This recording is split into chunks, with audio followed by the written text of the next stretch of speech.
Halo, Assalamualaikum warahmatullahi wabarakatuh. Halo, Waalaikumsalam.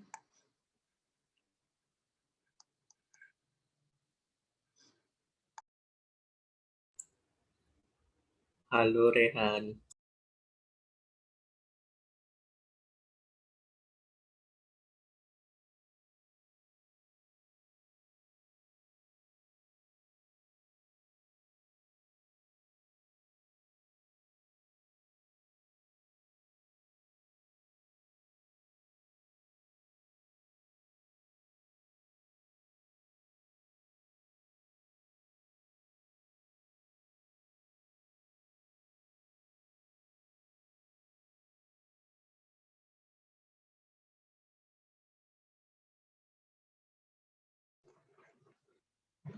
Halo, selamat datang semua di breakout room untuk scientific paper.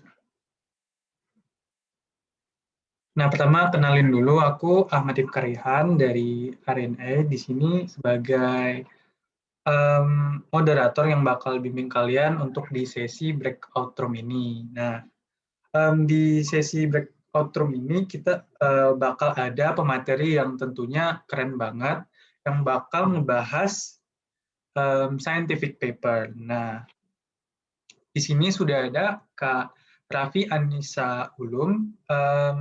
Saya akan share screen terlebih dahulu untuk CV-nya.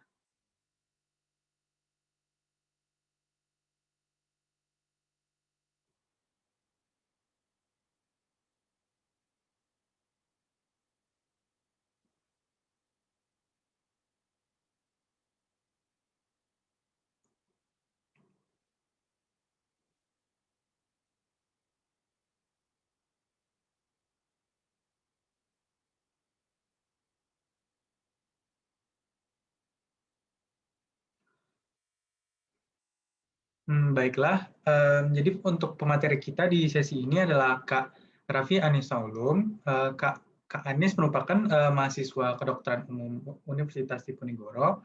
Kak Anis ini memiliki banyak pengalaman, pertama di riwayat organisasinya.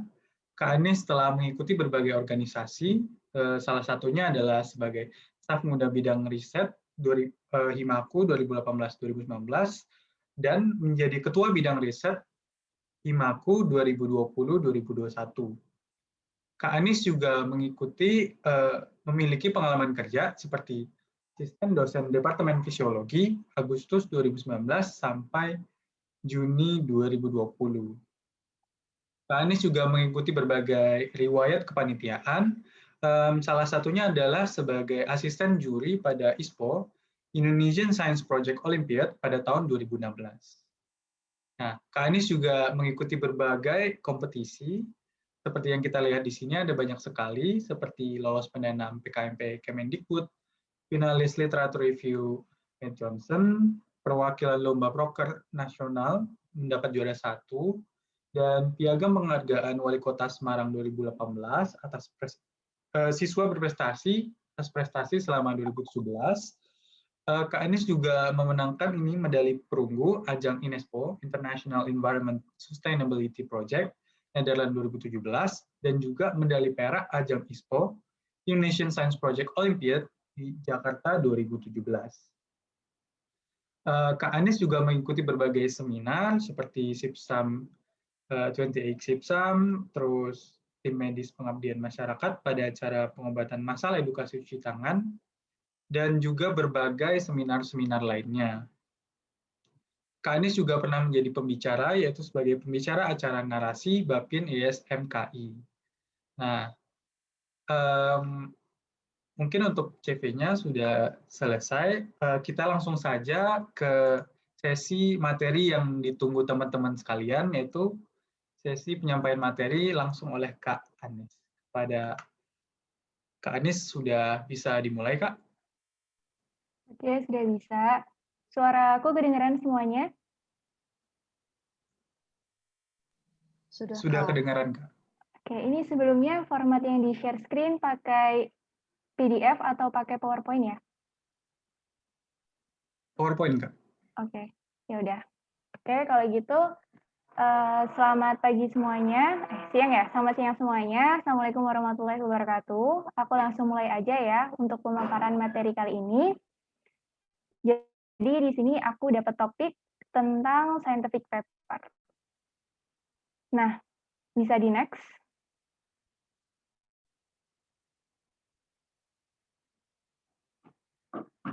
Apa sih scientific paper itu? Nanti akan kita bahas di sini. Terus macam-macamnya apa aja sih? Terus strukturnya yang paling penting itu apa sih? Untuk menyusun systematic review itu seperti apa? Terus nanti kita bisa diskusi online. Next. Nah, ini tipe-tipe scientific paper yang sesuai guideline dari PCC AMSA ya, AMSC yang kemarin, itu ada beberapa macam tipe. Ada tipe yang observational study, ada tipe yang experimental study, sama systematic review. Nah, di sini itu submission-nya itu wajib full paper gitu. Jadi, kalian kalau misalnya mau submit di scientific paper, itu bukan hanya sekedar proposal aja, tapi memang harus dalam bentuk paper yang sudah jadi. Yang nanti akan macam-macamnya kita bahas di slide berikutnya. Next. Jadi apa sih itu observational study?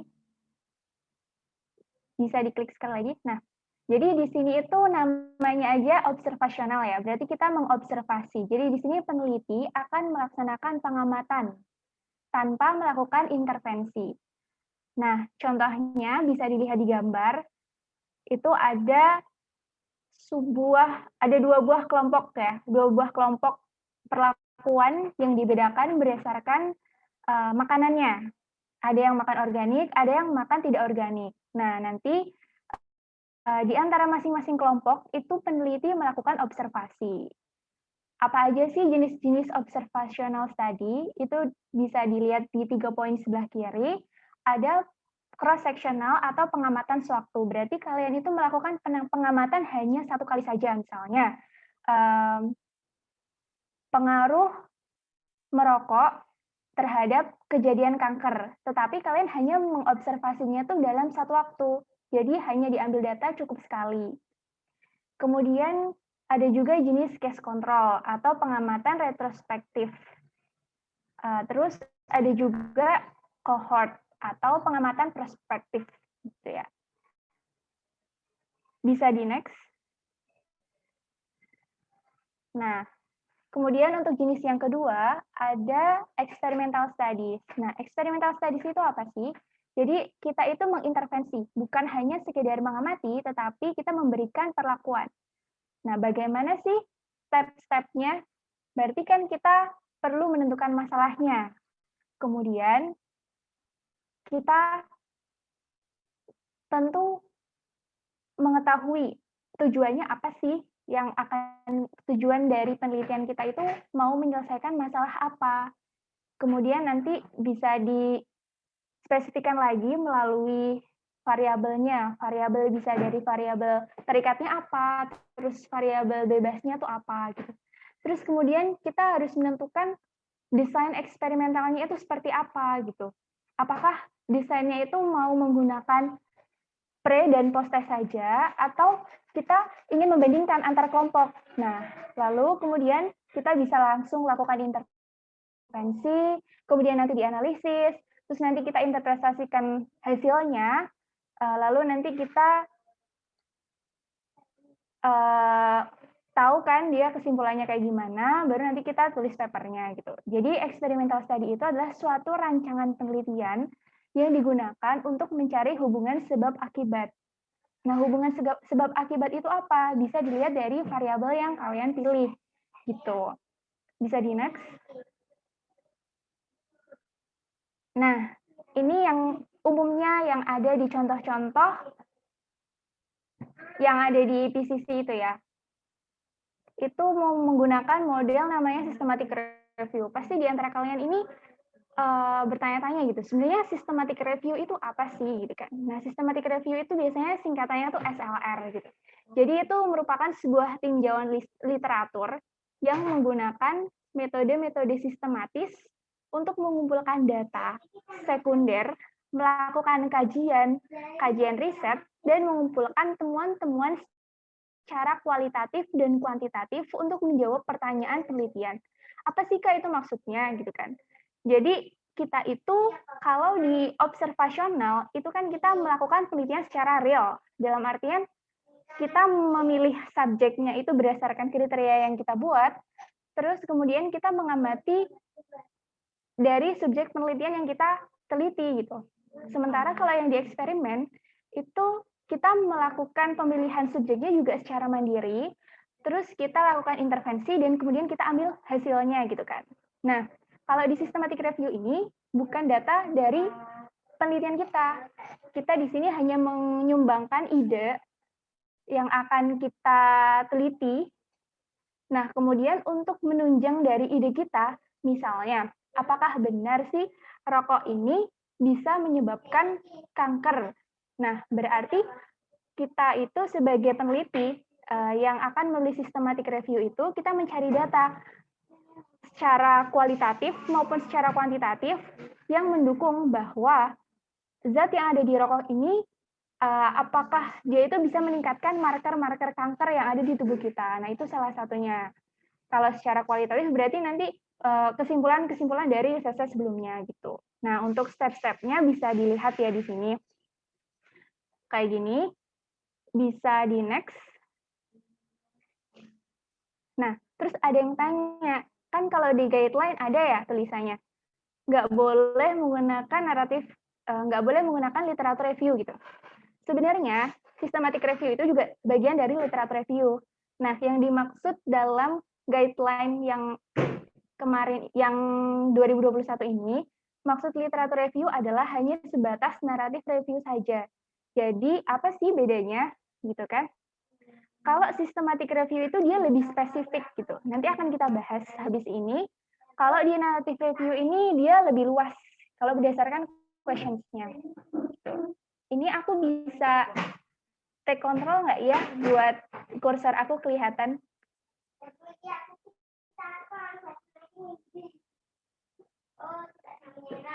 Udah. Ini udah kelihatan belum mouse aku? Oke, jadi ini ya bedanya narrative review sama systematic review. Yang banyak digunakan dan yang sering menang di PCC MSc itu adalah yang metode systematic review dengan analisisnya meta-analisis. Apa sih bedanya? Ini ya, salah satunya adalah pertanyaannya. Terus, yang paling penting lagi itu sintesisnya. Kalau narrative review itu biasanya dia itu kualitatif. Sementara kalau yang systematic review itu ada data kuantitatifnya gitu. Bisa di next. Next lagi. Nah, sekarang kita akan bedah isinya systematic review itu apa sih? Bisa di next. Next. Nah, jadi ini adalah salah satu contoh dari systematic review yang juara 1 kemarin ya. Bisa di next. Nah, ini ada judulnya. Di guideline juga udah ada ketentuannya, judulnya, terus ada namanya sama asal universitasnya. Nanti buat fontnya berapa, terus ketentuannya boleh satu universitas apa enggak, atau boleh enggak sih beda universitas, atau berapa sih jumlah anggotanya, itu nanti kalian bisa baca sendiri. Next. Oke, tadi judulnya itu tentang itu ya, MTBI atau mild traumatic brain injury. Jadi kenapa kakak pilih contoh yang ini? Karena ini agak sedikit relate ya sama traumatic care yang akan jadi tema di tahun ini gitu.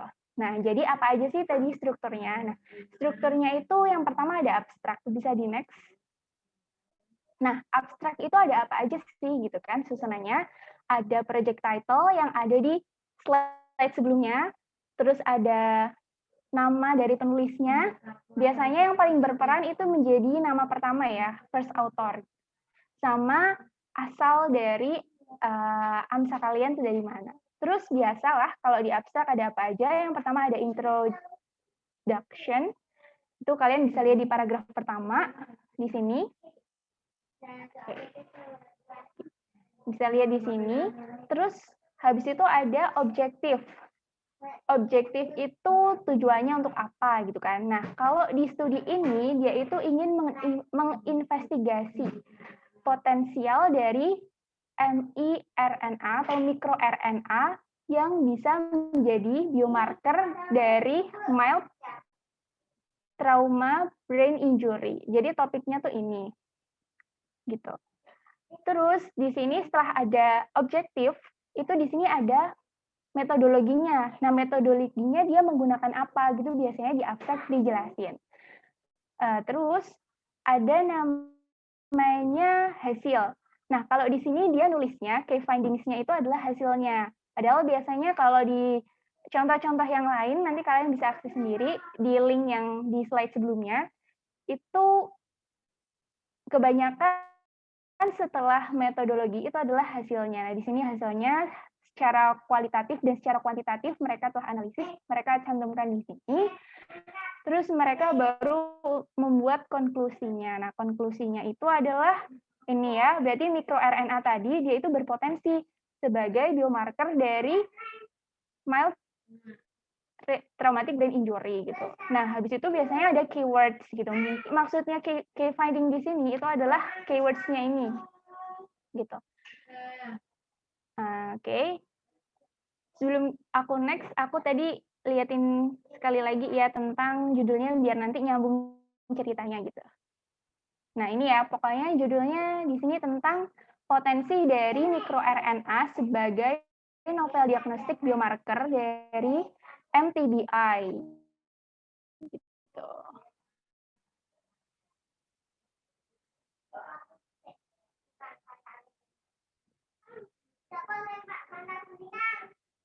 Nah, terus, sekarang kita bedah dari full paper-nya. Full paper-nya tuh isinya ada apa aja sih, gitu kan?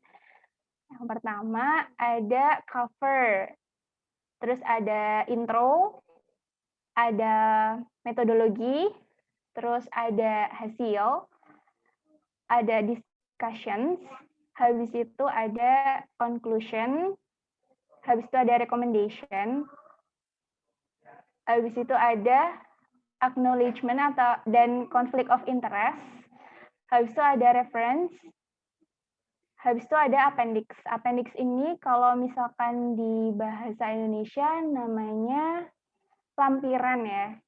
Oke, kita bedah satu-satu. Pertama, kalau cover tadi udah ya di depan, yang paling depan.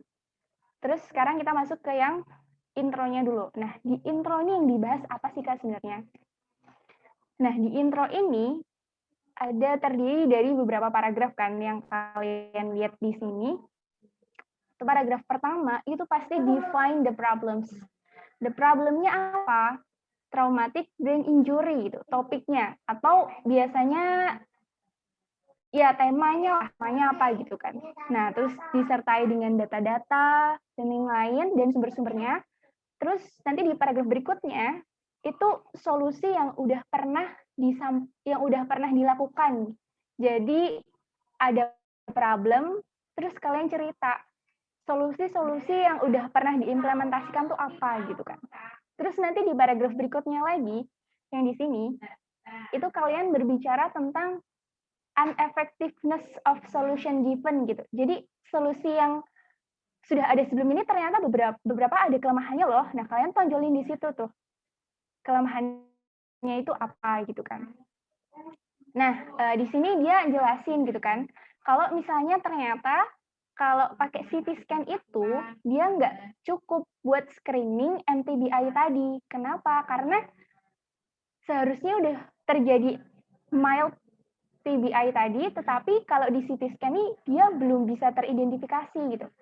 Sehingga di paragraf selanjutnya kalian memberikan solusi kalian gitu. Oh, ternyata ada loh sebuah biomarker gitu. Biomarkernya tuh tadi mikroRNA yang bisa mengatasi untuk deteksi lebih dini gitu dari MTBI gitu. Itu buat intronya. Terus selanjutnya kita masuk ke materi dan metodologi.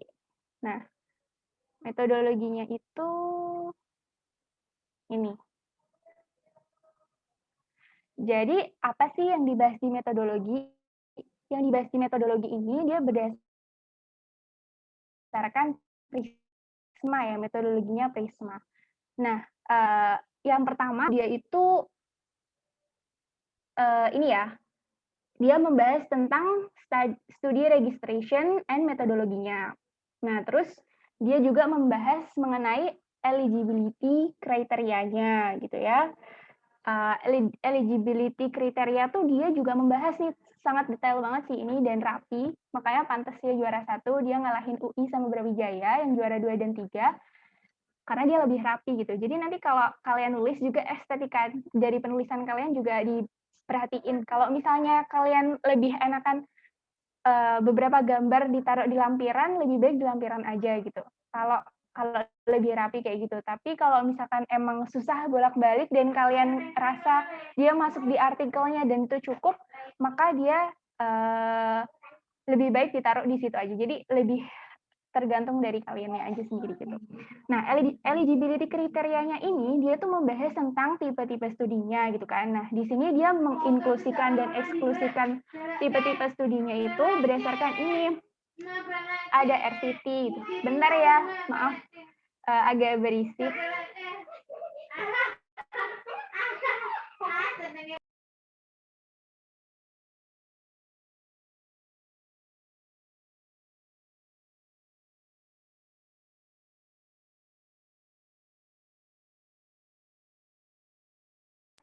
Aku lanjutin ya. Jadi di sini dia itu ada kriteria menginklusikan ya tipe-tipe studinya. Dia di sini mengambil studi RCT, terus dia mengambil cross-sectional, terus dia mengambil cohort dan lain-lain, tapi dia mengeksklusikan artikel-artikel yang dari buku. Terus dia dari conference abstrak itu dia mengeksklusikan gitu kan. Terus di sini juga ada partisipannya. Partisipannya ini dia juga membahas gitu kan, berdasarkan umurnya, gendernya, race-nya dan lain-lain gitu kan. Terus dia juga membahas tentang indeks tesnya gitu kan. Terus habis itu di sini dia juga membahas tentang target kondisinya gitu. Terus di sini dia juga membahas tentang reference standarnya gitu. Nah, salah satu contoh Prisma tuh seperti ini ya, seperti diagram yang ada di sini gambarnya. Ini ada di lampiran sebenarnya. Jadi kalian itu meneliti atau mencari artikel tuh berapa dari sumber apa gitu. Misalkan nih di sini ada PubMed ya. Ini agak kecil-kecil, nanti slide-nya bisa kok kalian minta. Ada PubMed tuh ada berapa ratus, Science Direct ada berapa ribu, sama ProQuest tuh ada berapa ratus. Terus nanti dari situ kalian lebih dispesifikkan lagi jadi berapa artikel, terus nanti benar-benar dispesifikkan lagi sampai dapat dia ngambil 12 di sini gitu.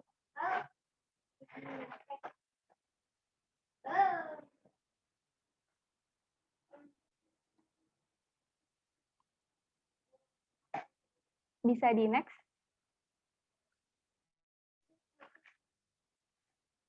Nah, ini juga masih bagian dari metodologi. Sumbernya dari mana, kan tadi udah disebutin, di sini dijabarin sesuai dengan tabel ini, nanti ada tabelnya.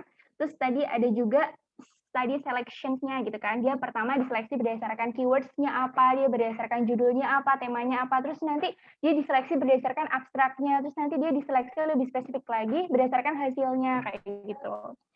Terus baru di data extraction. Data extraction ini yang emang Undip ini jarang banget ya memberi pelatihan tentang gimana sih cara mengolah data secara meta-analisis gitu melalui sebuah software gitu. Kalau misalkan di Undip ini yang lebih sering dibahas tuh pakai SPSS. Nah, itu biasanya data yang dikoleksikan di situ itu sifatnya eksperimental. Tapi ternyata ada beberapa software aplikasi juga yang untuk mengolah data yang dia itu bisa mengeksklusikan yang dia itu menjadi biasnya apa, terus dia itu bisa membantu banget lah ceritanya di systematic review ini gitu. Terus bisa ini next lagi ada quality assessment gitu. Bisa di next slide-nya. Nah, setelah kita tadi membahas tentang intro, kita bahas tentang metodologi, sekarang kita bahas tentang hasilnya gitu. Results-nya itu apa sih gitu kan?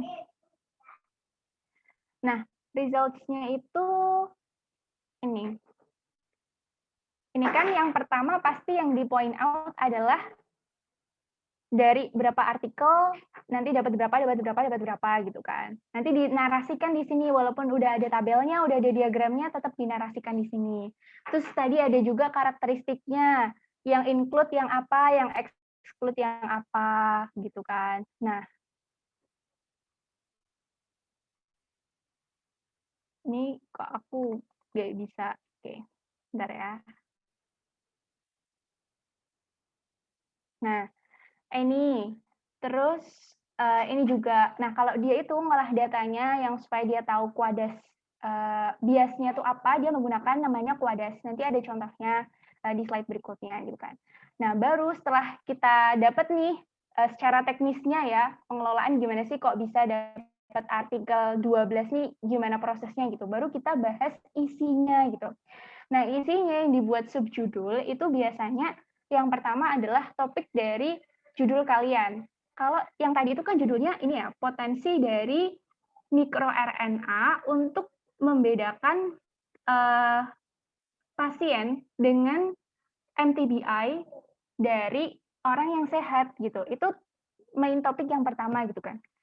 Kalau di judul dia bahas tentang mikroRNA sebagai deteksi awal MTBI. Nah, di sini dia itu mulai mengkomparasi gitu kan.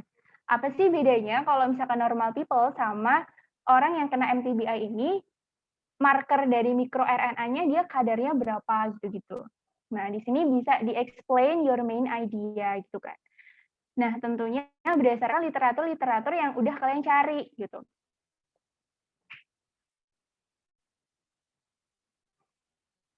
Nah, ini merupakan contoh dari table search keywords-nya tadi gitu. Selain tadi dinarasikan, itu ternyata di lampiran dia melampirkan ini. Dia rapi banget dari PubMed, dia diambil berapa artikel, dari Science Direct dia diambil berapa artikel, dan dari ProQuest dia diambil dari berapa artikel dengan keywords yang dia ketik itu dia juga cantumin di sini gitu.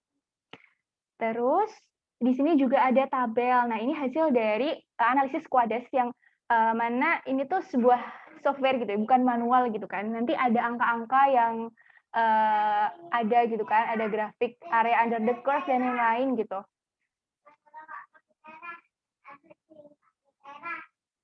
Nah, jadi nanti kalian buat lebih tahu lagi Quades itu apa, kalian nanti bisa search itu di internet ya.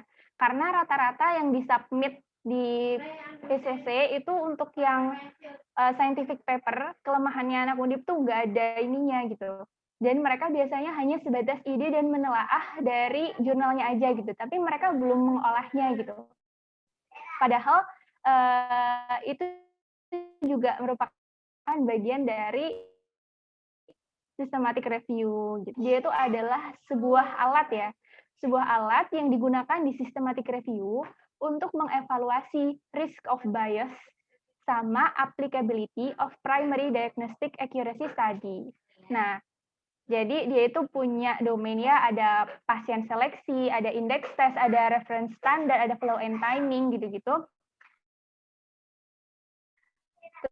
Terus buat ini Quades 2 itu dia bisa diaplikasikan untuk mengsumarisasi atau merangkum ya, jadi review questions-nya apa, terus habis itu dia sebagai ini juga bisa membuat flow diagram, habis itu dia juga bisa akses risk of bias kayak gitu-gitu. Nah, ini salah satu contoh questions-nya di sini sama guideline-nya ada di sini, nanti bisa dibaca. Habis itu bias itu apa sih gitu kan? Pasti kalian nih bertanya-tanya dari tadi gini, Kak Anis nih kok ngomongin bias itu apa sih Kak gitu kan? Nah, bias itu adalah systematic error design atau execution of study that distort the result. Jadi dia itu adalah error yang dia bisa mempengaruhi hasilnya gitu, menjadi jelek gitu kan. Nah, bisa merusak hasil gitu kan. Nah, ada tipe-tipe dari bias. Ada selection bias, ada performance bias, ada measurement bias, ada attrition bias gitu. Nah, maksudnya apa sih, Kak, selection bias gitu kan? Nah, selection bias itu contohnya kayak misalnya kalian ingin melakukan suatu penelitian gitu. Ini kita ngomongnya umum ya penelitiannya. Kalian pengen melakukan penelitian sebuah observasional gitu. Tapi kalian itu membagi, kan berarti kalian misalnya ingin membagi menjadi 2 kelompok gitu. Satunya suka olahraga, yang satunya suka sedentary life gitu. Nah, terus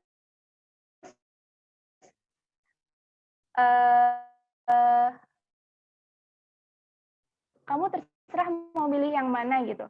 Nah, di situ kalian ingin mengobservasi tingkat kesehatannya. Ya jelas, yang paling sehat adalah yang ada di kelompok yang dia suka olahraga gitu. Kenapa? Karena dia itu di situ diceritakan pemilihan sampelnya itu tidak dipilih secara random, tetapi dia itu secara personal atau mandiri dari subjeknya gitu. Nah, biasanya kalau di suatu penelitian itu juga dijelasin untuk pemilihan sampelnya itu dia melalui random atau terserah dari sampelnya gitu kan. Terus ada performance bias, ada measurement bias, ada attrition bias. Nah, attrition bias ini dia itu adalah tiba-tiba di tengah-tengah penelitian kalian itu ini ada sampel-sampel yang hilang kayak gitu. Nah, itu namanya attrition bias. Nah, bagaimana sih cara kita mengatasi bias yang tadi? Nah, itu yang pertama ada cara randomisasi gitu kan. Terus tadi juga ada namanya measurement bias. Nah, measurement bias itu apa sih? Misalnya vaksin nih, vaksin. Kita ingin menganalisis apa ya? Misalkan ada marker gitu yang membuat seseorang ini tidak beresiko terhadap COVID-19 gitu kan. Nah, nanti dokter sama nurse-nya itu jangan dikasih tahu kalau misalkan kelompok pasien mana aja yang udah diberi vaksin, nah kelompok pasien mana aja yang cuman dikasih placebo. Placebo tuh kayak ya didiemin aja gitu. Ya dia tetap disuntik, tapi yang disuntik tuh nggak ada vaksinnya gitu. Nah, supaya apa? Supaya tidak mempengaruhi mindset dari yang mengambil data ini, apakah hasil dari yang diberi vaksin ini lebih baik atau tidak gitu. Nah, itu adalah salah satu cara untuk mengatasi bias gitu. Nah, kaitannya sama systematic review apa? Kaitannya sama systematic review itu dari pemilihan artikel-artikel yang kalian pilih gitu. Nah, kalian kan nanti pasti baca kan, nggak mungkin cuma baca intronya toh, nggak mungkin cuma baca abstraknya toh kan. Kalau udah bener-bener yang kalian pengen menyeleksi dari 30 jadi 12 yang emang benar-benar kalian pengen bahas gitu kan. Nah, itu kan kalian pasti mengamati nih yang akan kalian input ke software tadi. Nah, itu diperhatiin juga pemilihan sampelnya apa, terus dia jelasin nggak sih biasnya. Jadi di suatu artikel itu bias itu tidak secara tersurat ya, tapi secara tersirat gitu. Kalian baca narasinya, terus kalian tentuin, wah kira-kira ini bias nih, wah kira-kira ini tidak bias nih. Nah, kayak gitu. Supaya hasil dari systematic review kalian bebas dari bias gitu.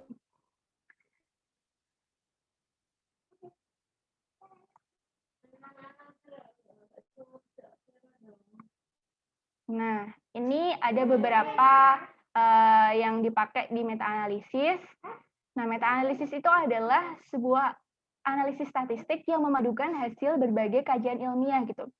Jadi pastikan ada yang bingung gitu. Systematic review sama meta-analisis bedanya apa gitu kan? Kalau systematic review itu adalah jenisnya apa gitu. Nah, tapi kalau meta-analisis itu metodenya kita itu menganalisis dari berbagai kajian atau sumber yang kemudian kita olah gitu.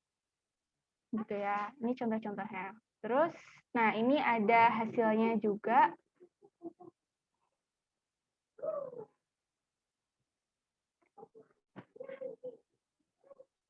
Nah,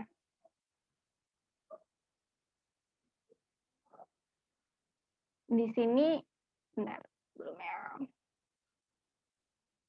Nah, di sini juga kalian ada lihat poin yang kedua tentang potensi mikroRNA itu untuk membedakan pasien dengan mild traumatic brain injury sama severe gitu. Jadi selain dia itu menganalisis MTBI dari normal pasien, ternyata dia juga membandingkan gitu sama yang udah severe traumatic brain injury-nya tuh kayak gimana gitu kan. Nanti kalian di sini jelasin tentang ide kalian itu apa. Second point of your idea gitu.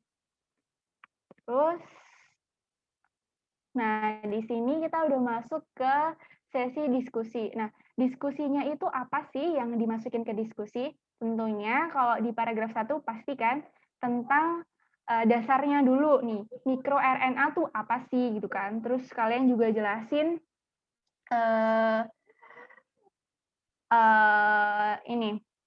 jelasin gimana sih hubungannya gitu mikroRNA sama MTBI kayak gitu-gitu, sama trauma brain injury kayak gitu-gitu kan. Nah, baru selanjutnya kalian itu mendiskusikan pro dan kontranya itu kayak gimana. Maksudnya gimana, Kak? Gitu kan. Nah, di sini diskusi pro dan kontranya itu kan pasti kalau setiap kalian cari di suatu jurnal itu pasti ada pro dan ada yang kontra. Nah, kalian di sini tetap dijelasin kekurangannya apa, tetapi jangan terlalu membuat artikel kita itu jadi nggak potensial gitu. Tetap kalian yang tonjolin itu adalah kelebihannya. Berdasarkan ini menghasilkan ini. Berdasarkan literatur A, dia mengatakan dia poten. Berdasarkan literatur B, dia mengatakan bahwa poten juga gitu kan. Tapi ada beberapa yang dia masih kurang menyatakan ini gitu. Tapi tetap kalian dari kekurangan itu tetap kalian menutupi dari kekurangan itu gitu. Misalkan dia itu udah mengatakan kalau dia itu tidak poten, tapi ada literatur lain yang dia itu menyanggah literaturnya. Nah, kayak gitu. Nah, itu juga bisa menjadi bahan diskusi kalian gitu kan. Misalkan di tahun 2017 si Ahmad dia meneliti, dia itu berhasil menyatakan kalau mikroRNA ini dia bisa menjadi detektor dini gitu kan. Tetapi kok di tahun 2015 si Hamdi ini dia menyatakan masih ragu gitu, masih meragukan gitu kan. Peneliti-peneliti itu masih meragukan. Tapi kan ada literatur yang terbaru si Ahmad tadi tahun 2017. Nah, berarti lebih kuat si Ahmad tadi kayak gitu. Nah, terus di sini juga ada strength of limitation ya. Tadi discussions di bagian awal, struktur dari full paper kan itu juga ada strength and limitation. Nah, di sini kalian tetap tonjolin kelebihan dari artikel kalian sama limitasi dari artikel kalian gitu. Nah, bedanya apa sih sama yang didiskusi gitu kan? Kalau diskusi kan ada pro dan kontra, itu terhadap topiknya. Kalau misalnya yang di bahan strength sama limitation itu yang kalian bahas itu tentang pemilihan topiknya, pemilihan topik dari ide kalian gitu. Pemilihan topik dari ide kalian. Contohnya adalah desain dari paper kalian gitu kan. Ternyata yang mengulas bahwa mikroRNA ini terhadap pasien TBI itu udah ada. Tetapi yang bikin menarik adalah analisisnya tadi. Oh, yang menganalisis mikroRNA dari pasien yang MTBI sama yang normal itu ternyata belum ada gitu. Nah, baru disitulah kalian mulai menonjolkan dari kualitas tulisan kalian gitu. Nah, kalau limitasinya biasanya itu umumnya ya, itu kalau di systematic review itu biasanya mereka membahas tentang biasnya gitu. Oh, mungkin dari literatur yang penulis ini pilih itu ada beberapa yang masih mengandung bias. Contohnya, ada beberapa studi yang observasional yang diambil datanya dari peneliti A, itu ternyata waktu seleksi data itu tidak diperhatikan kondisinya gitu kan, makanya terjadi bias. Nah, bias seperti yang udah Kak sampaikan tadi di awal gitu. Terus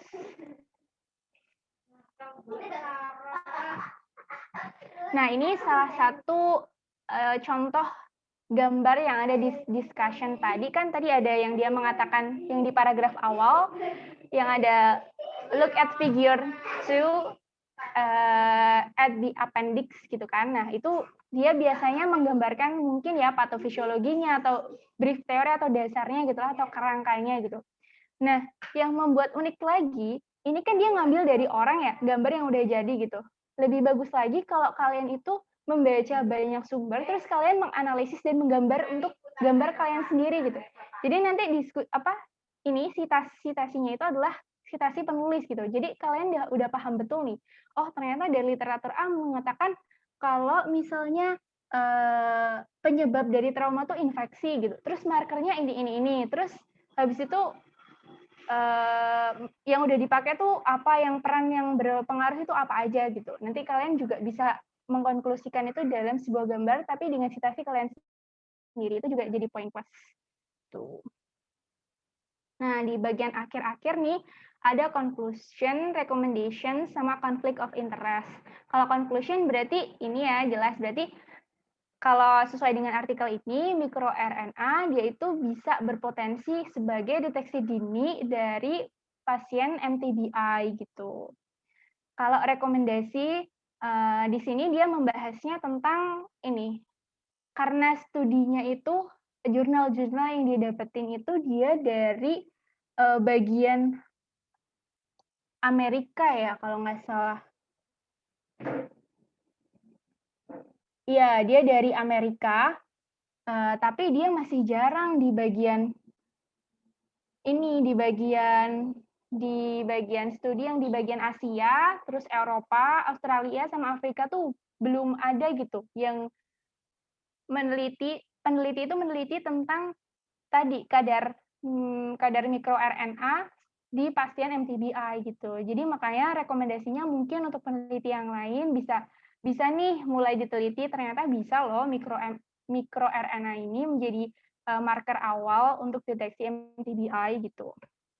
Nah, terus conflict of interest itu apa sih? Conflict of interest itu kalau di bahasa Indonesia namanya etika publikasi. Jadi kalian di sini bisa state bahwa artikel yang kalian publis itu tidak boleh diduplikasi oleh orang lain. Kayak gitu. Di sini referensinya, kalau misalkan di contohnya itu menggunakan Harvard style ya, tapi diingat-ingat lagi di guideline-nya dia menggunakan Vancouver style gitu. Itu. Jadi ini ada lampiran ya, if needed gitu. Kalau kalian merasa gambar-gambarnya nyaman-nyaman aja kok ditaruh di artikelnya gitu ya, nggak apa-apa, silahkan.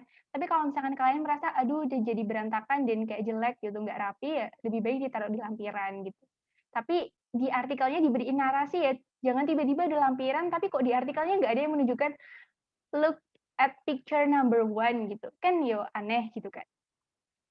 Nah, ini selain dia gambar-gambar kayak gini, ternyata dia juga melampirkan hasil dari analisisnya itu di bagian lampiran. Ada artikel-artikel contoh lain yang dia memang langsung gitu. Jadi hasil dari analisisnya itu langsung di papernya, terus nanti setelah gambarnya itu dia jelasin gitu. Tapi terlihat kurang rapi kalau kalian mau lihat nanti di contohnya. Deh, itu aja materi scientific paper dari kakak. Kalau misalnya ada pertanyaan, bisa ditanyain. Ini aku kembaliin ke moderatornya dulu ya. Oke.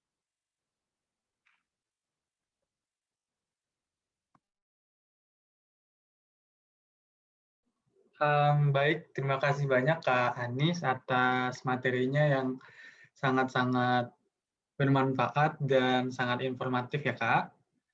Mungkin dari teman-teman yang mungkin tadi masih lebih kepo atau masih dibingungin dari materi-materi Kak Anis tadi tentang scientific paper, boleh banget untuk raise hand atau langsung ketik di chat Zoom.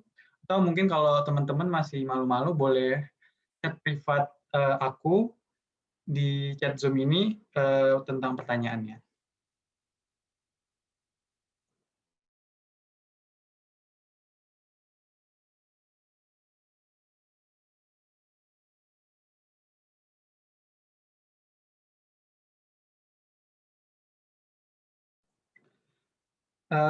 Ini udah ada satu pertanyaan dari Hadi Surya dari Morfin. Izin bertanya Kak, dalam pembentukan scientific paper, apakah harus dapat dilakukan secara realistis atau hanya sekedar ide ya Kak? Mungkin bisa dijawab langsung Kak. Oke, aku jawab langsung ya. Terima kasih pertanyaannya dari Hadi Surya, dari Morfin. Ada Mindiku nggak ya dulu? Kodein? Nggak ada. Oke. Jadi pertanyaannya, dalam pembentukan scientific paper, apakah harus dapat dilakukan secara realistis atau hanya sekedar ide ya, Kak? Nah, baik. Ini tadi pertanyaannya bagus banget.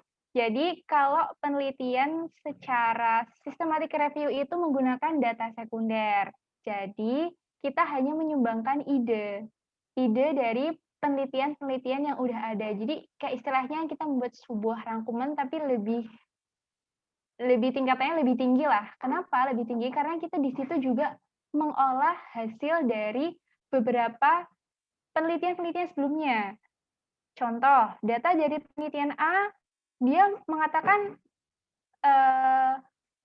hasilnya itu positif gitu. Positif sesuai kuantitatif. Terus penelitian B, dia mengatakan juga kuantitatif. Tapi kok ada penelitian C yang dia tidak mendapatkan hasil yang signifikan secara kuantitatif.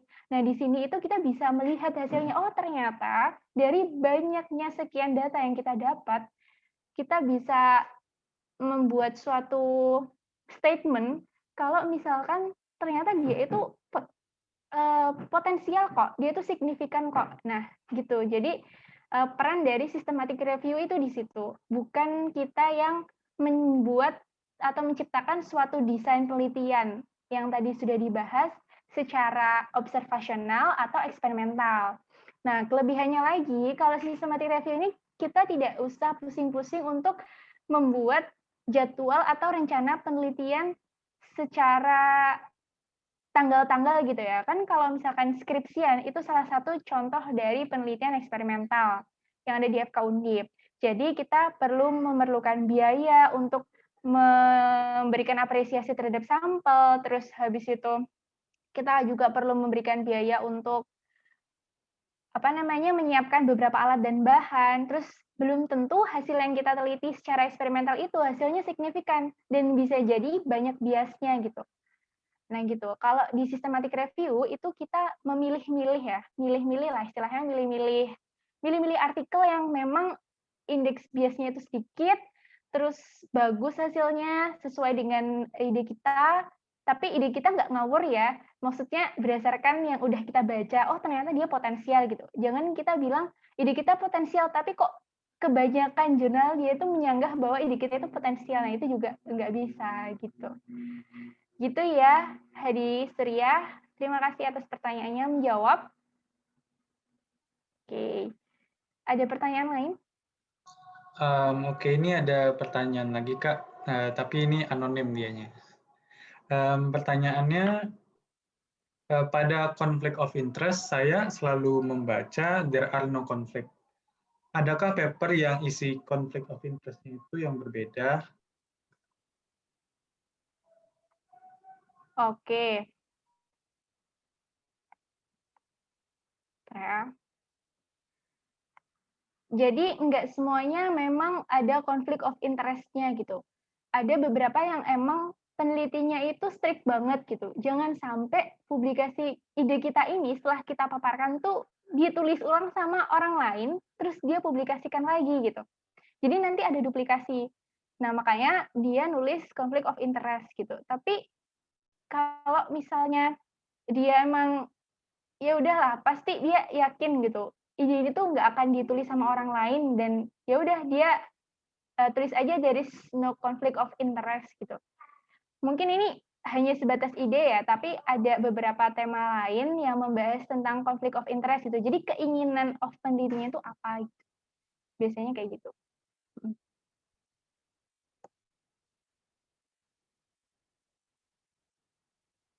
Udah cukup. Baik, Kak. Terima kasih atas jawabannya. Izin bertanya lagi ya, Kak? Iya.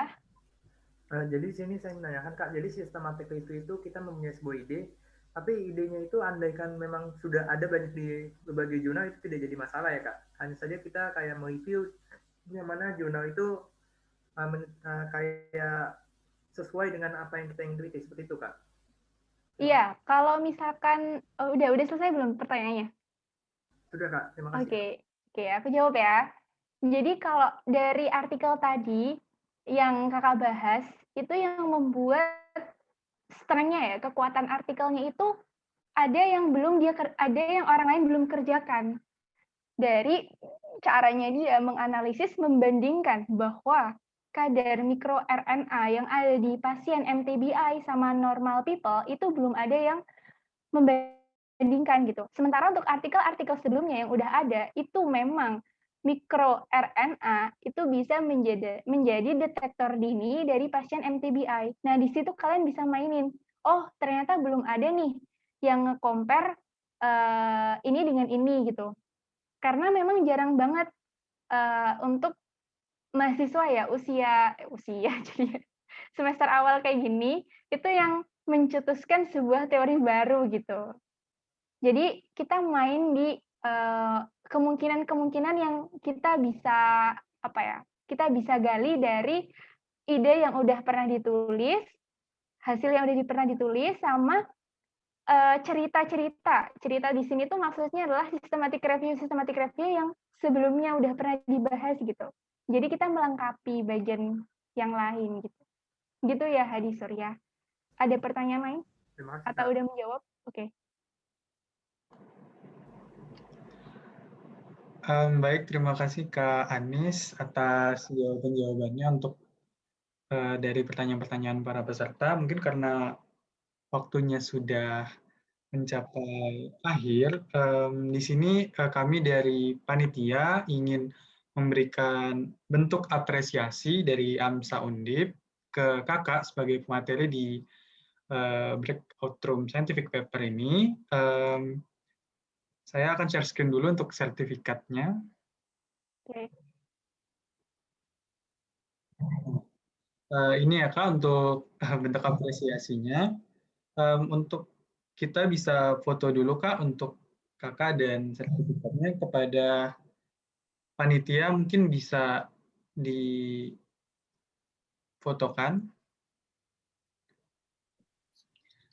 Oke, di sini aku mau langsung ini ya, screenshot.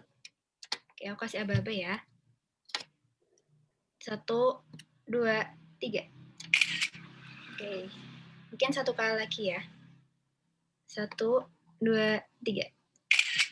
Mungkin yang sekarang yang tanpa sertifikat ya.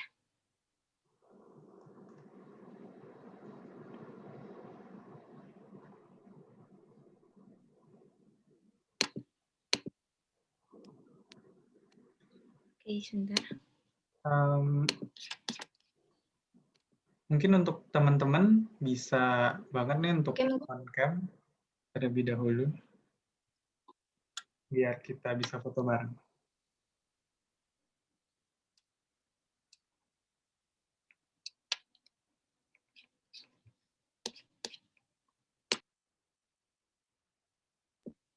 Oke, mungkin aku langsung screenshot sekarang ya.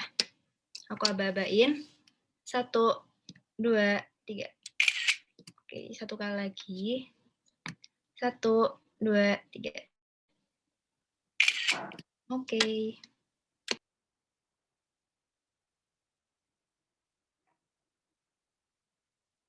Mungkin bisa lanjut, Rehan. Baik, terima kasih Alia. Berhubung waktunya sudah mencapai akhir, terima kasih Kak Anissa atas materinya yang tentunya sangat bermanfaat banget. Karena acaranya udah selesai, kita bisa lanjut ke main room untuk melanjutkan kegiatan selanjutnya. Terima kasih Kak Anissa. Sama-sama. Semangat ya kalian. Ini berarti kakak live ya, Ahmad? Iya Kak, kalau kakak ada kesibukan lain mungkin bisa live seperti itu. Oke. Izin live ya semuanya.